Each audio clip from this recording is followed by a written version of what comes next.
That seems a waste of time. Or video. But you could go watch it.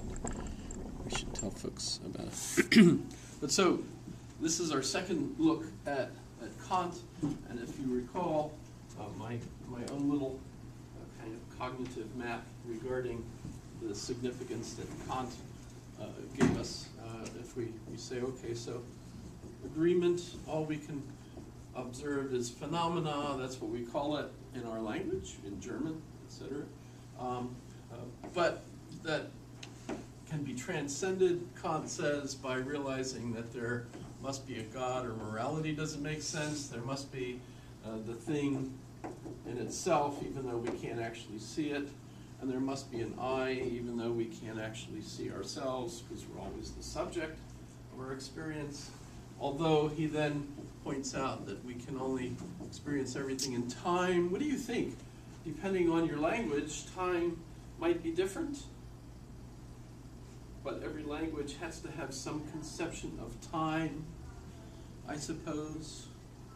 Do you feel like time is fast for you compared to other folks?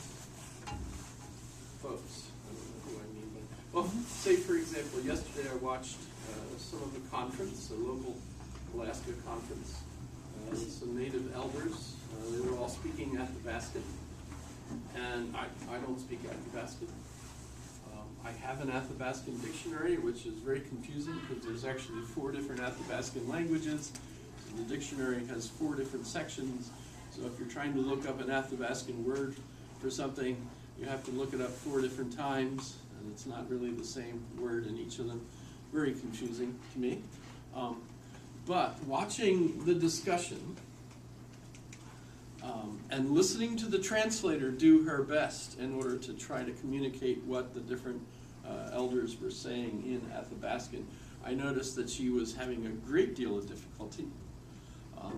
And in fact, at one point, you could hear her slightly off the mic talking to someone saying, I don't understand what he's saying. Right? So this is kind of an interesting situation to be in. Whenever I was in that kind of a situation as a translator, I wouldn't tell people I didn't know what was being said. I just pretended that I did. Ow! I hate when that happens. Suspenders. Why do they just all of a sudden go? I don't know. It's just wrong. There ought to be a law. If you're a suspender and you do that to somebody, that you could be fined or something. In any case, and by the way, of course, if you are pretending that you know what's going on, even though you're not, and it's like not a dangerous situation, none of the others will know either, because of course they don't speak that language, so they don't know what is going on. So you could get away with it pretty easily. But in this particular case, she didn't know what was going on. She said to, I think, one of the others sitting with her that she couldn't understand him.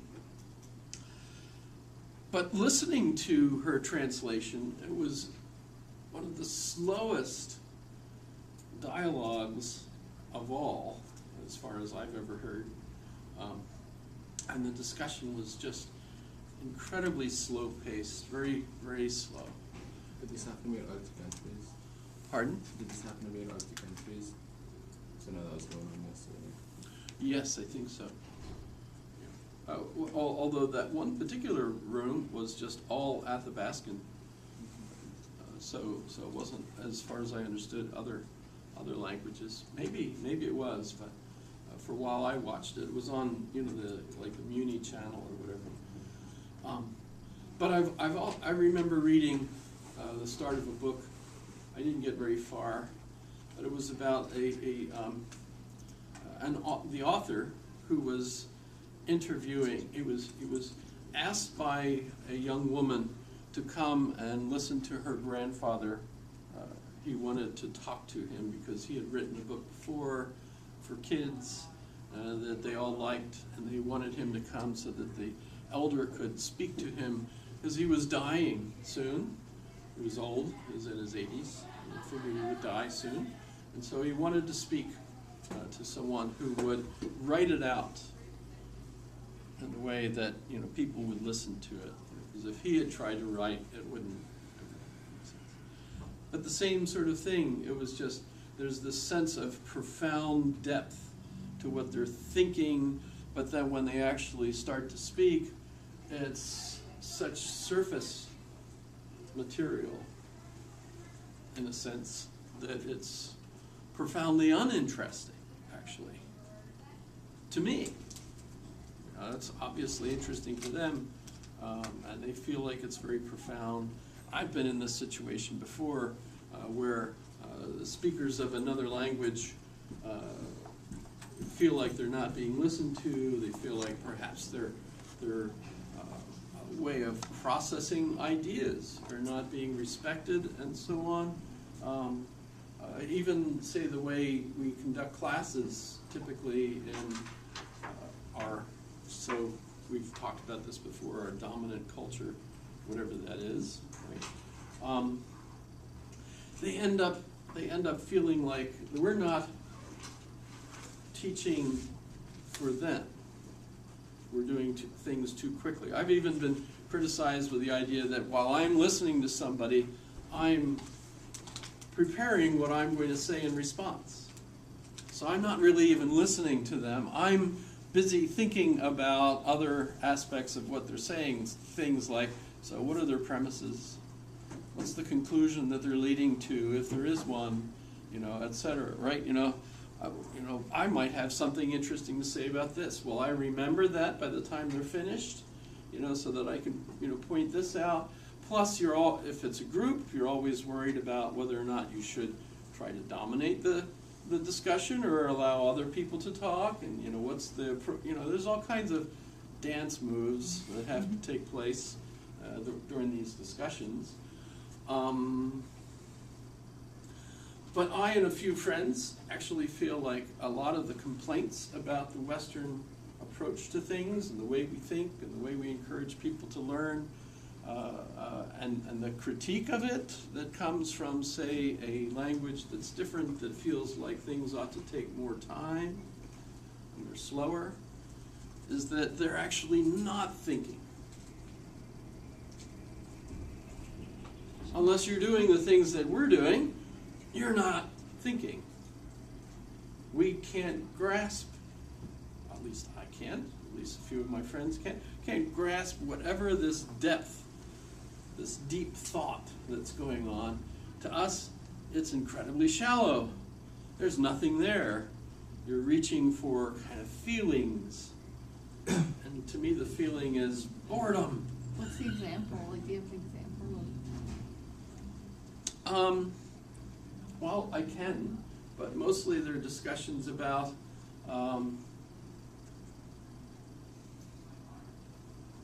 animals. If they bring up animals, the relationship with animals, things of that sort. What language are you referring to? I'm just I'm thinking of several, but Athabascan would certainly be one. The discussion I was watching yesterday was certainly one.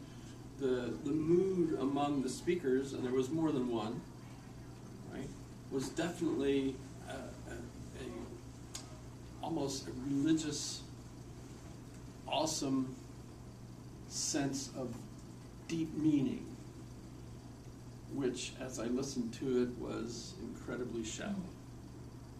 So the mood among the speakers didn't match my interpretation of it.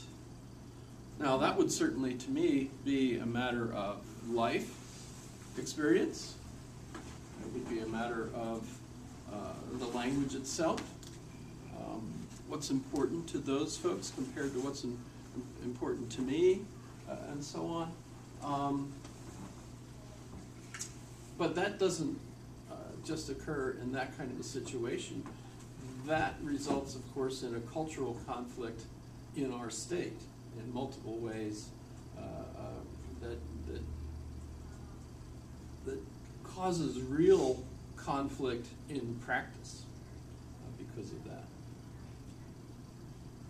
By the way, when she said that the Russians have two different words, golovoy and sini for blue, by the way, even if you study that and say spend a career being aware of those colors, it doesn't improve your ability to react quickly to the differences, as far as I know. I think you have to be born a speaker of that language to react that kind of surprised way that she discussed there.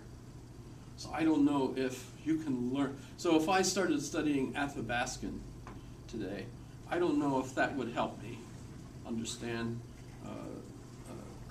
what they consider to be important. I mean, my initial feeling is they're basically not speaking a Western European language.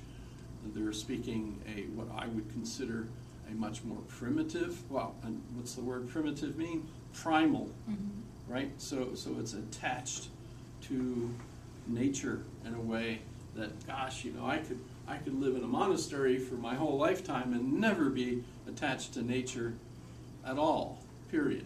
You know, that's certainly possible in the Western tradition. By the way, of course, as Vine Deloria talks in his book, God is Red, we might kill somebody for thinking slightly differently about, say, the nature of Jesus, which is ironic considering what Jesus obviously was preaching. What? You don't think Jesus is God? Death to you. You know, right? You might do that kind of thing. Either way, did you come up with your meta-narrative? I asked, right, the last class I asked, what was your meta-narrative? I thunk about that too, and I know thunk is not a appropriate grammatical. Why are grammarians allowed to dictate to us the way our language should work? It's just wrong. So, And the way we make new words is just keep using them until they're accepted.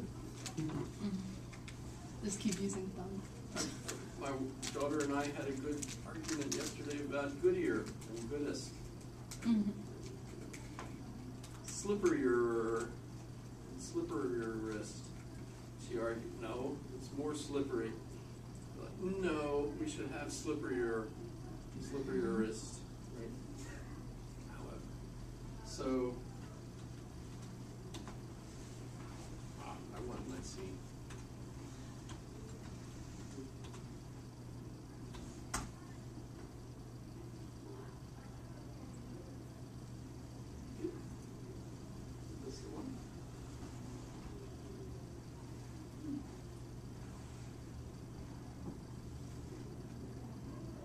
I want the actual words.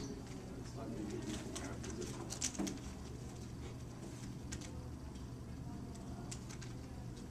Here we go. This is good. So, for example, just reading the very first one, which is from the Book of Common Prayer, so it's the 1979 Episcopal version. We believe in one God, the Father. How many of you have heard of these before? Just a couple. So this is like I would interpret this is the creed. This is what credo means, I believe, in Latin, right? So this is the outline of the Christian meta-narrative, basically, right? You have to fill it in, of course, depending on your beliefs, but so we believe in one God, the Father, the Almighty, maker of heaven and earth, of all that is seen and unseen. So how do I interpret that? There's got to be one God, and I wouldn't necessarily refer to it as a father. That's nice. I can see why the metaphor of father would certainly still be, this is 1979, right? So feminism is in full, yes? Oh, sorry. No, keep going. I just had a question. Well, go ahead. So, if it says, like, one Lord, Jesus Christ, and one Son, the only Son of God, so religions that cite someone as saying that they're, like, the Son of God, or religions that say that someone, and then they claim to be Christianity, is that Christian under this definition? If they're person, I don't know if you know what I'm referring to, but I don't know if I want to, like, offend anyone, but I'm just curious. Well, that's up to us, I think. Yeah. Different church councils have decided to go to war over precisely that question. Huguenots were wiped out, and I'm sure they believed that. So, why did the French Catholics feel like the Huguenots should be destroyed? Right? That's, I mean, you can look into that. By the way, this page doesn't just give this one. This is just the first one. Notice there are lots of variants on this one page. Right? Oh, so they vary, like, the different... Right. Okay. Right. So when I asked the question, do you think Christianity should change or die? Which, by the way, the reason I come up with that as an interesting question is because of SpongeBob.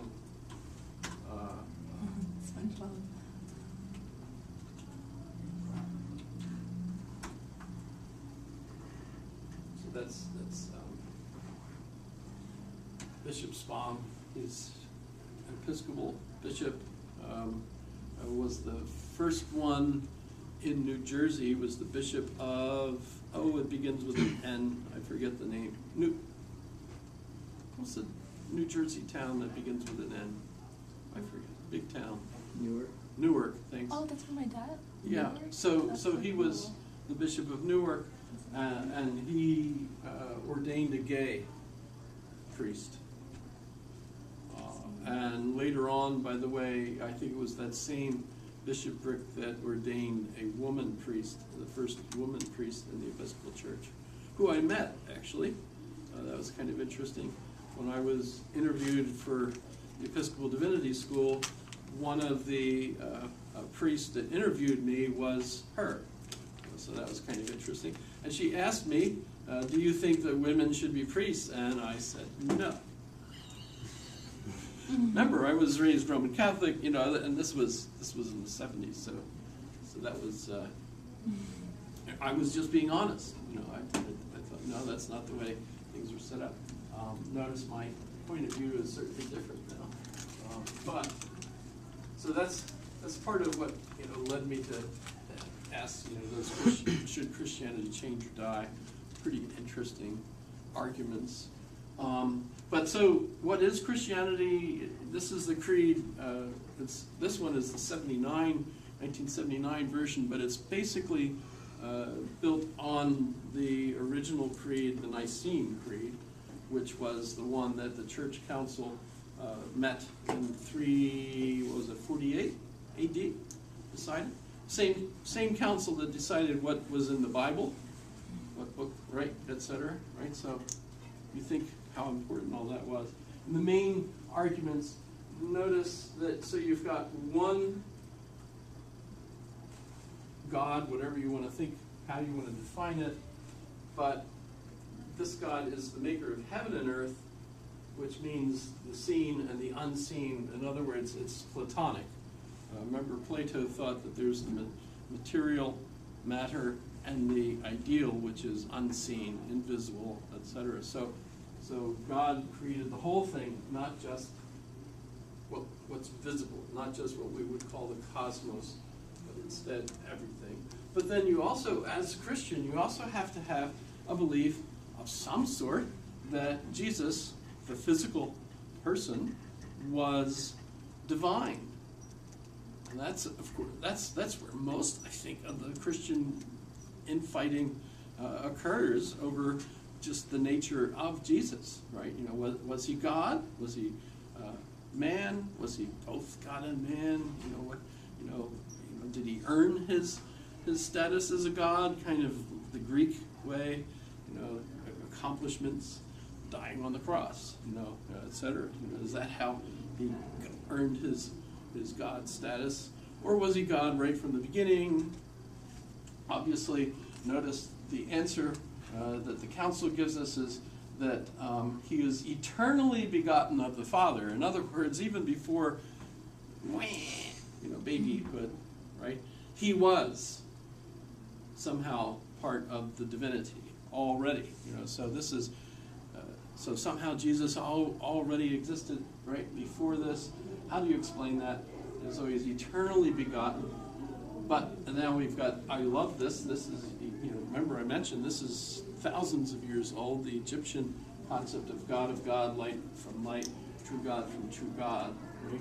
That's, remember Akhenaten's revolution that didn't last very long because Akhenaten was killed, right?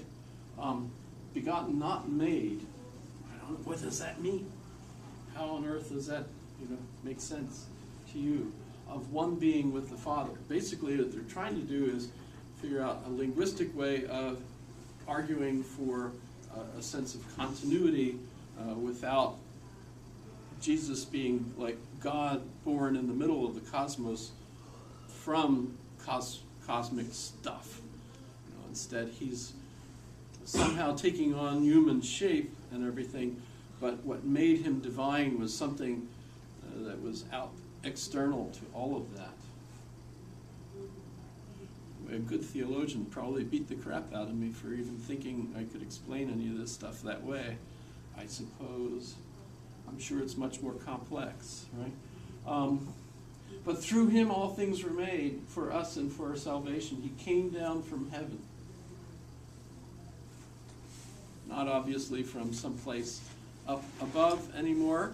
And remember, this is 1979, so if they're using this vocabulary, they're still thinking in terms of a metaphor, right? And Aquinas argues, yes, of course, Scripture is metaphor. That's the way language works, right? Etc. So, so I'll just leave. And of course, the Holy Ghost is in there too. The Holy Spirit, the Lord, the giver of life, etc. Right? So if I'm thinking, okay, I still think of myself as a Catholic.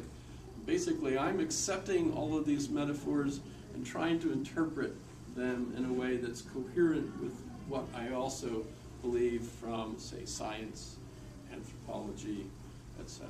Right? So I still want to argue that and by the way, one of the best interpreters I know of was Pope Benedict. Remember, he's still around, even though he's no longer the Pope, but that's okay. I guess it's probably better than wait until you're absolutely feeble-minded and drop dead, especially with our modern medical ability, etc. Although I really like his red satin shoes. I wish Pope Francis had kept those, but no. Oh well. It would clash with his white outfit. Okay. So that's I think if I were to answer, and I did actually, I argued that for me the main meta-narrative is inquiry, learning. The more we learn and then pass it on to the next generation. Now, there's obvious reasons for that. We want to know so that we can basically help keep God's creation in good shape. It's scary. Are we destroying the environment? Whatever. Are we obviously transforming it? It seems pretty clear that we are, but is it to the danger of the ecosystem or what? But when we go back to Kant and we try to think, well, how did we get to this point where arguing over meta-narratives, arguing over axioms, arguing over language, how language changes how we perceive the world. Remember, Kant was trying to figure all this out, and Kant's transformation in epistemology was to point inward, to recognize that the reason we see the world the way we do is because of our human nature, and then the question of how this human nature works to affect how we perceive the world became really the philosophical question, especially in the continental Europe, and even the analytic tradition in England and the United States is part of that. It's just a very narrow area of trying to understand how language works, right? But as you can see, thanks to, what's her name, Lera? Or Boroditsky? I don't know, maybe it would help if I heard Russian. somebody actually, Ukrainian, she's from Ukraine. She came to the United States when she was in high school and didn't speak a word of English. And when she got to the high school, she realized that she wasn't going to be very cool unless she learned how to speak English. says she learned English incredibly fast and did it without her accent. You know, an awful lot of people, the rest of their lives will have an accent. I could hear faint remnants of the Ukrainian in the You way she could hear? talked, but it was, if I didn't know, it'd be hard to tell. You know, I think she does absolutely great, really. But plus, I think she's sexually attractive. That too, and that might have a bearing on my interpretation of how beautifully she speaks. I don't know how that would work. Okay, but so I mean, from Kant on, the first generation really that worked with Kant was Fichte, Gottlob Fichte. He, along with Hegel and Herder, they were all very concerned about this need for transcendental thinking. You know, that we cannot know the I, we cannot know the thing, we cannot know God. That annoyed the heck out, you know, you're not allowed to go there. Well, that annoys the heck out of all human beings. So the first thing you do is you go into the closet that your mother said don't look in, right? You know, that's, you know, don't open this jar, don't open Pandora's, you know, box, you know, etc. I don't know, what was the last gift that came out of Pandora's box? Hope. Hope, yes. Hope was the last gift. Interesting. That was in the crossword puzzle the other day. I was like, what was the last gift? I was thinking evil first. No, that's wrong. So, thanks. How did you know? You did the crossword puzzle, or you? Cool. Amazing. Okay, so the next generation got rid of this. Of course, we're still arguing over how that might work, because basically we're bringing all of this into phenomena. Right? If you can think it, if you can experience it in your mind, it's part of the phenomenal world. So phenomenology is an attempt to just describe all of phenomena, and maybe that helps us see something beyond it. Remember, Schopenhauer will argue that, well, there is something behind all of this. I said in my interpretation of Schopenhauer that what is there is essentially entropy, right? The state of nature basically tries to frustrate everything you do. It's kind of annoying. We will get sick and die eventually.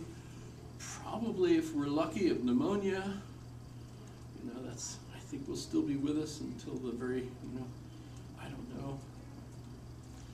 Eddie Izzard says that maybe someday, when you're 200 and you can't run a marathon, people will feel pity for you and go on Facebook and you know, have some kind of donation, you know, thing on Facebook so that you get money so you can have your health improved, so that you can run a marathon with all your other 200-year-old friends. You know, will that be? How much earth will there be? Will we have enough earth for that? You know what we're going to need? We're going to need that kind of spell that Harry Potter movies have, you know, where you go into the really small tent, and as soon as you go in, it's like a palace. Oh my god. We'll need, you know, if we had that spell, we could just think, you know, you could fit the entire university into this room. Wouldn't that be? It went again. Did you see? I'll ignore it. But if the other one gives, you guys realize that that could be bad.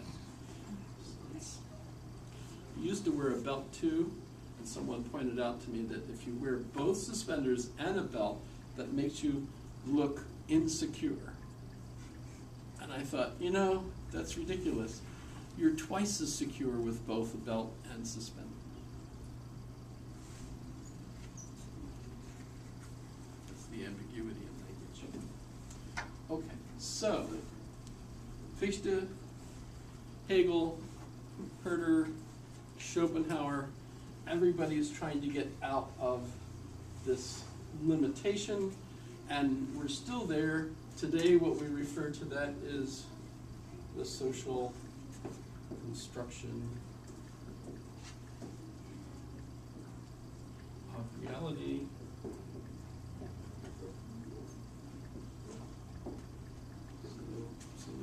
So language has an impact on us. The way we see colors is basically determined not just by our human physical characteristics, and some people don't have all the ability to see colors that others do, but also it depends on your language, so that, as she says, if you're Russian, for example, you see blues differently. And that's a fascinating archaeological study too, because remember the Greeks in the Iliad only see red, white, and black, and maybe some yellow. So were they not able to see other colors? Apparently not. Apparently not. Wow, that's kind of amazing. Didn't they paint all their temples a bunch of different colors? That was the Athenian Greeks that we think of. It's kind of interesting when you get back to the first painted vases. They're usually black and orange in the Greeks, that I think of. But that's the Greeks. I mean, the Egyptians obviously had colors. So we're just looking at those who wrote the Iliad.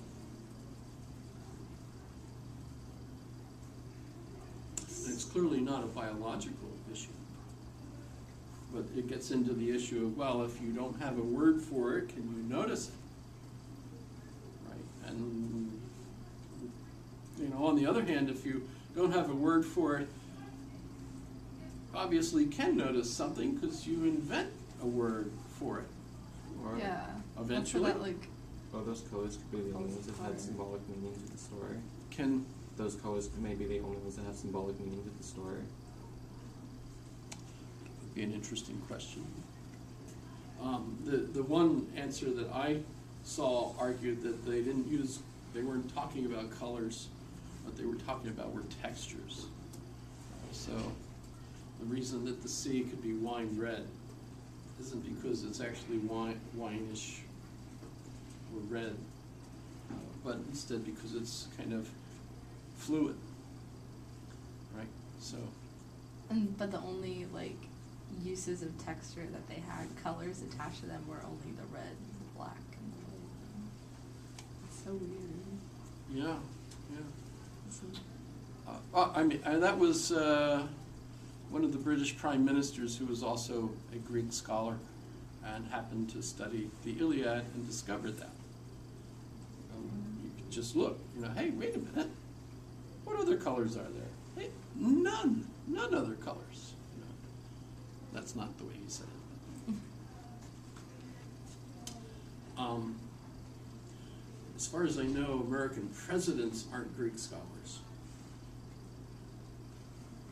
The only one I know of that had a PhD was Wilson, who was also the head of Princeton. Takes too long. Takes too long. To get a PhD. I don't know how long it took back then. It probably took like a week back then. Well, I remember the theologian Albert Schweitzer, who became a priest, a minister, and wanted to go and preach in an African missionary village, but it was run by the French, and because the French would not support he's German from Alsace-Lorraine, and so since he was German, the French would not send him as a missionary, but he could go as a doctor. So he spent 2 more years and got his medical degree. Today it takes a lot longer for you to become a medical doctor. It's kind of interesting. He was also a great organist, by the way. It's kind of interesting. And notorious for starting the quest for the historical Jesus, by the way. So if you're trying to, so we study Jesus, but what was the real historical Jesus like? Was he anything like the Scripture? Number one, you're insulting the theologians by saying that there might be a difference. So there's all kinds of interesting stuff that happens with that. But there's lots of folks that picked up that kind of trend and started to try to figure out from the historical record, the archaeological record, what might Jesus have been like, etc. Okay, so end result is we end up with the social construction of reality. But there are some things that I would point out with respect to her presentation on how language affects us. There are some things I wouldn't stress so much. The idea that there are 7,000 languages and that we're losing a language a day. On the other hand, she does point out that languages are evolving and changing. And in that sense, I think we're actually evolving more languages. So even while we might be losing some of the maybe traditional ones, like some of the Alaskan Native languages, for example, that have, like, not Ewok. Ewok is the language of the people that live on the moon in Star Wars. But what was, there was a, I can't even. I think like the ones from There's Lord of the one. Rings. Yeah, there's one local, and obviously I'm not a linguist in that sense, and I don't remember all of them. I don't remember all 7,000 languages that she's, I'll just call her LB. That works, right? So that's one interesting problem. How do you define a language? I've argued in class that I don't think English is a language. Because, when you start looking at the words we use, they're all mixed up from lots of other languages. The structure we use is supposedly Saxon, but most of the vocabulary is supposed to be French, et cetera, et cetera. Right? You've heard all this before, right? Yeah. So in a manner of speaking, if you're looking for clear parameters with regard to, aha, this is English, no, you're not going to find anything really, really clear as far as I know. I think it would be very difficult to figure out. German, another one that I'm familiar with, of course. I lived in Germany and passed my test in German. Of course, the test was given in a specific type of German, which is the kind of German that people in Germany would study in school. But if you leave school and you go out into the street, you discover that they speak a slang, which is very different, right, from the Hochdeutsch, High German, right? A perfect example, if you listen to Heidegger, Martin Heidegger, speaking with his brother, Martin would have to change his language to the slang that his brother spoke in Bavaria, because his brother never went to college, never got Hochdeutsch, so he would automatically have to revert to his home slang in order to talk with his family, etc., right? Interesting. So the borders between languages, I think, are very difficult. And of course, if what we're thinking is that you are thinking a certain way because of your language, and that's our answer essentially to Kant today, right? Is that your culture, your language, all of that has an effect on the way you perceive the world. That's our current answer to Kant's dilemma for us, right? But what language? What language are you actually speaking? So when I listened to Bruno Latour, for example, did we listen to him a little bit the other day? Yes. So if I listen to Bruno,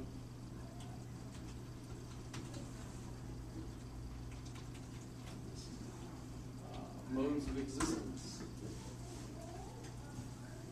I think I mentioned this, right? So when we look at his inquiry into modes of existence, the modes of existence that he's talking about are these socially constructed languages and so on. And one of the ones that he's especially concerned about, because he studies science, right? And he's very concerned that scientists don't understand that that's an important part of what they're doing in science, is constructing a language that then has an impact on the way they view the world, right? Scientists would criticize him because they feel like he introduces a certain amount of ambiguity into the truth, right? While they're looking for hard data on something, he comes along and says, well, but your interpretation of the data, what sort of objects you're looking at, your ontologies, right? What kind of ontologies are you constructing? All of that could have an impact on the kinds of things you think of as truth, right? So scientists complain to him that he's introducing ambiguity into what for them ought to be the new religion. This is the truth, right? What scientists discover. And he's futzing around with what kind of truth they might be able to find. So they complain that he's relativizing truth, right? So they don't like what he's doing. On the other hand, what he's pointing out to them is that in order for them to actually find what's true, they have to understand how the language affects the way they see things.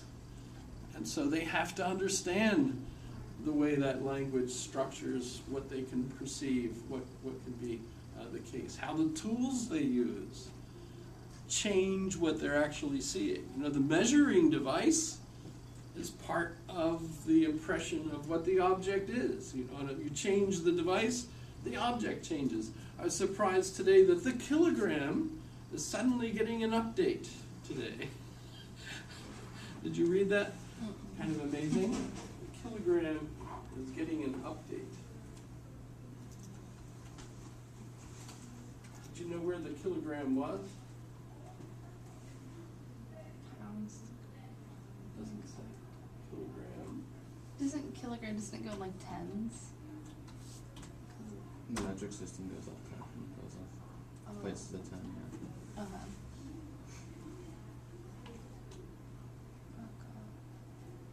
So this is what I read this morning. It won't get bigger. Why? It won't. It won't get bigger. There we go. I had to be inside the... No, I had to be inside. Sorry, I'm not very good at this. So there's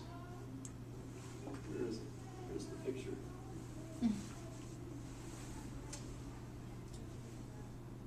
Well, that's a replica. There's actually an original in a particular room in France, north of Paris, that has been there since like 18... I think this is the article, right? Bathroom, yep. Yeah, it says it's locked in a vault. It's locked in a vault. So it's been there since 1889. It's getting an update. I don't recall them actually explaining how that update was going to work, but it was going to be some sort of a formula instead of a physical thing. How they changed it? Because I know it used to be based off one object that they called the kilogram, and they have to replace it every so often because of radioactive decay.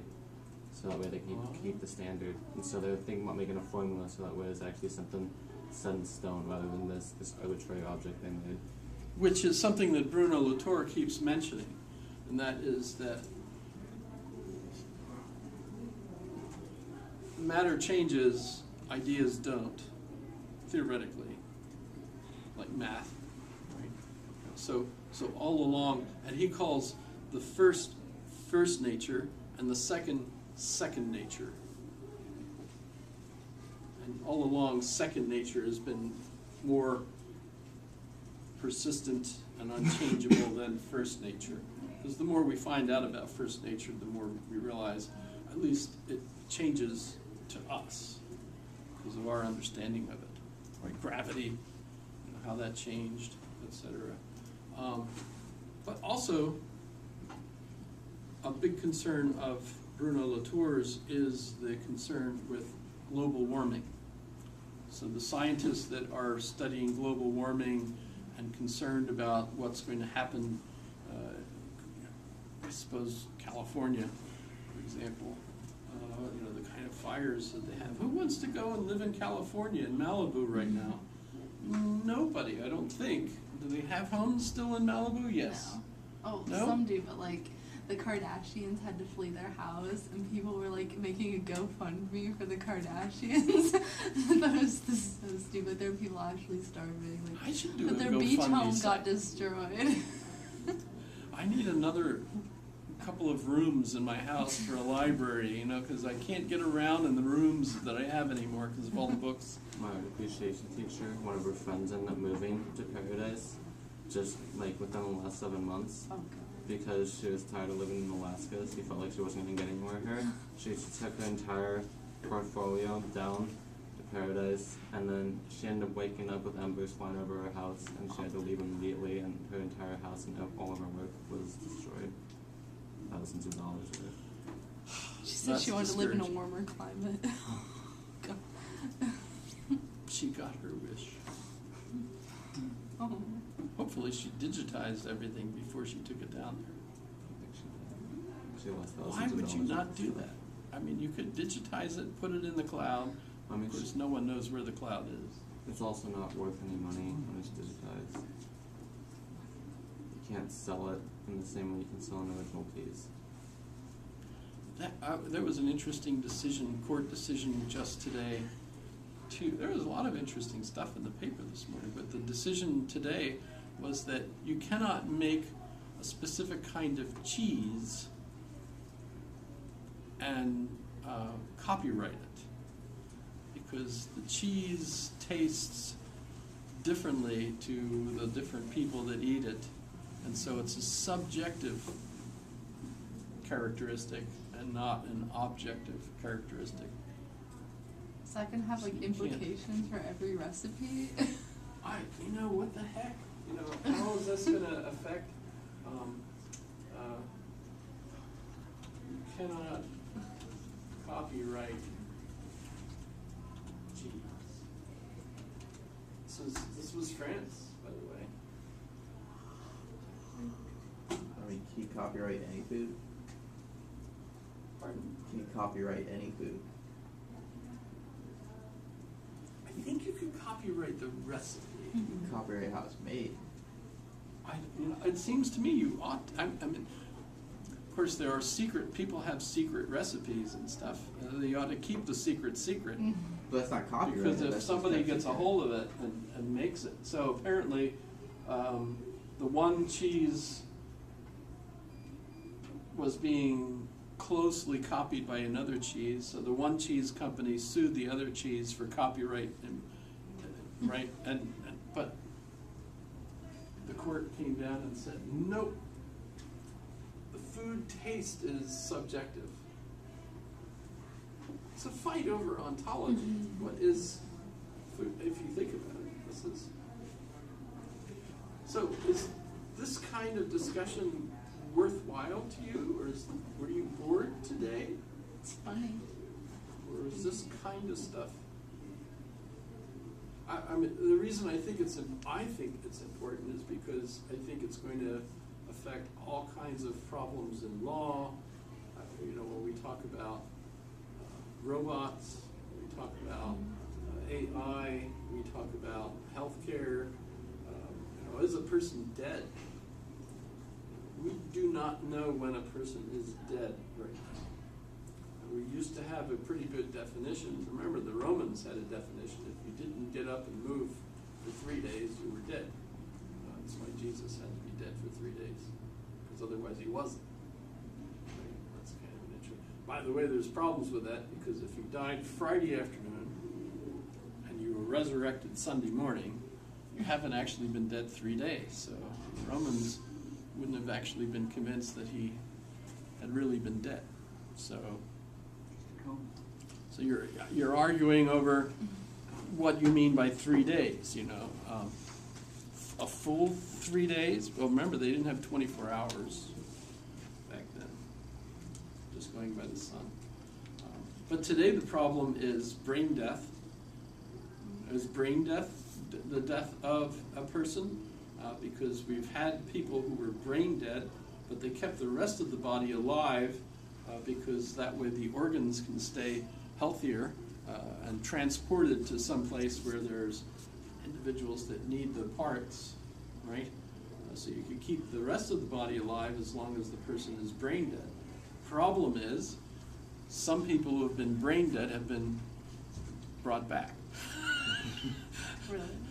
Yeah, they were in a coma, they thought they were brain dead, but guess what? They come back after like 6 months, even longer. One policeman, etc. All of a sudden started talking to everybody in the room. Whoa, wait a minute. So currently, I think a certain evaluation of brain death will be sufficient for the doctor to define you as dead. And then they could sell your parts if you're a parts donor, right? But you've seen the poor guy with the liver, right? You don't want to see that again. Yeah, sorry about that, especially if you had liver and onions for breakfast. Don't want to see that again.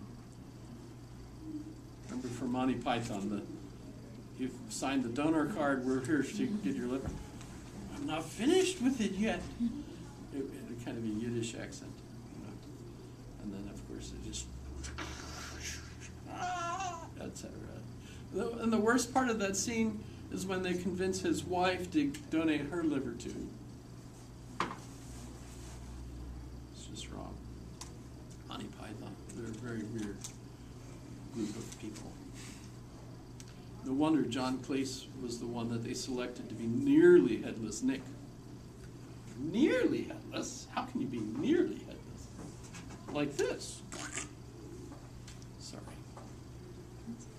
Brain damage. So what's a good quiz question? What's the biggest impact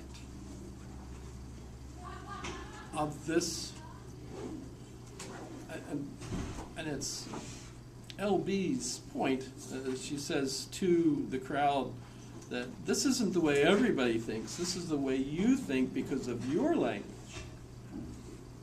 So this whole discussion was framed in English, in a conversation that I'm trying to represent for you so you're aware of it and you're aware of some of the nuances in that conversation that are, I think, going to impact your life. It's actually already impacting your life the way I look at it. I mean, Amazon has selected 2 cities for headquarters, 2 and 3. That's, how does that make sense, etc. So what's the biggest impact of this global warming? I mean, a lot of people get furious over the concept of global warming, whether or not it's capitalism against ecology. If you're for capitalism, you must be against ecology. After all, we have to keep making profit. We have to keep making progress. More and more people have to have iPads and new kinds of clothing that they never had before. I wonder how the people who grow up multilingual perceive the world differently than somebody who only grows up with one language. If they perceive things differently just by growing up with one language, how would they perceive it with all these different languages said differently? Well, LB referred to Charlemagne as quoting or saying, and I'm sure he didn't say it in English because he didn't have English, but he must have said something to the effect that if you gain a language, you gain a soul. And what he meant by that is that your personhood, your thinking, your mind is in a sense framed within that language. That if you added another language, it would certainly seem to introduce kind of a conflict. And there are studies actually of folks that are fluent speakers of 2 languages, especially like Chinese and English. So when you study them, you can test them so that if you ask the test in Chinese, they answer one way. If you ask it in English, they answer it in another way. And I don't just mean in Chinese and English, but it clearly reflects a different way of thinking about what you're talking about. So definitely you're going to have some interesting aspects the more languages you have. I think studying languages after a while can actually be detrimental to your thinking because you just become totally confused. So when someone asks me something, sometimes I have to prune my response down from the first word that pops into my head because it wouldn't be in English, maybe. You know, so I'm slower, actually, because I have to narrow my answer to a particular language in order to give the answer. Does that make sense? I had a rough time sleeping last night, and I think part of it wasn't necessarily because of studying multiple languages, but instead reading different kinds of books that didn't necessarily have anything to do with one another. And by doing that, I'm thinking about this aspect. So, for example, I'm reading a new book by Hannah Arendt it's called Thinking Without a Banister, the problem of not having any of her contemporaries to still around because she lived, her husband, Herr Blücher, died, and Heidegger died, and Karl Jaspers died. So basically all of her friends had died, and so she was no longer able to discuss things with the friends that she had been discussing things with. So she basically was no longer had a banister to, help keep her from falling down the steps while she was thinking, thinking without a banister. I'm reading that, I'm trying to get a sense of, that's very apropos to problems we have today, etc. That one, and then Bruno Latour's book, Modes of Existence. I'm thinking about that. Whoa, but a couple other books, and if you think each of these is separate sub-languages of English, your head could be just as confused, thinking about how does that all fit? Well, it might not. It might not fit very well. And plus, if you're trying to read real fast, and then you're trying to calm down and fall asleep, it could be difficult. And even my dog fell asleep last night, so that was unusual. She's usually up. See, by sleeping, I had a nap yesterday too. That made it more difficult. But so is the quiz question a good one? What did I ask? What's the main impact?